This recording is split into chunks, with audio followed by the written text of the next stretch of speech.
ఈరోజు క్యారేజీలో కూర వచ్చి ములక్కాయ కూర అండి. ములక్కాయ కూర అంటే ఎంతమందికి ఇష్టమో కామెంట్ చేయండి. ములక్కాయ అయితే కరెక్ట్గా మీటర్ ఉందన్నమాట. రాత్రి బావ కొట్టు దగ్గర తీసుకొచ్చాడు. అది వచ్చి 20 రూపాయలంట.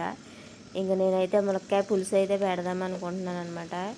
ఇంక ఉల్లిపాయలు పచ్చిమిరకాయలు ములక్కాయలు ఇంకేం వేయకుండా సింపుల్గా అయితే పులుసు పెడుతున్నాను. ఉప్పు కారం పసుపు వేస్తాను అంతే, ఇంకా నూనెని. ఇక ఎప్పుడు మనం ఇంట్లో చేసుకునే కూరలాగే అనమాట. మసాలాలు గట్ట ఏం వాడకుండా ఇంకా సింపుల్గా అలా అయితే పులుసు పెట్టేస్తాను. అలా పెడితే పులుసు చాలా బాగుంటుంది కదా. ఇంకా అలాగైతే పులుసు పెడుతున్నాను అనమాట. పక్కన అయితే అన్నం కూడా పెట్టేసాను. నాకు అన్నం అయితే రెడీ అయిపోయింది. ఇంకా కూర రెడీ అవ్వాలన్నమాట. కూర కూడా రెడీ అయిపోయిందంటే ఇంకా క్యారేజీ పెట్టాలి బావ కోసం అయితేనే. నేను వీడియోలు పెడుతున్నాను కదా, వీడియో తీసేటప్పుడు ఫోను లెఫ్ట్ సైడ్ పెడితే కుడి చేత్తో పనిచేస్తే ఎడమ చేత్తో చేసినట్టు చూపెడుతుంది అనమాట.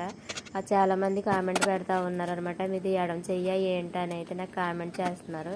నేనైతే ఏ పనైనా ఎడమ చేత్తో చేయనండి, కుడి చేత్తో చేస్తాను. కాకపోతే అది కెమెరా పెట్టుకుంటాను పెట్టి ఇంకా అలా వస్తుంది అనమాట. కుడి చేత్తో చేసిన ఎడమ చేత్తో చేసినట్టు అయితే వస్తుంది.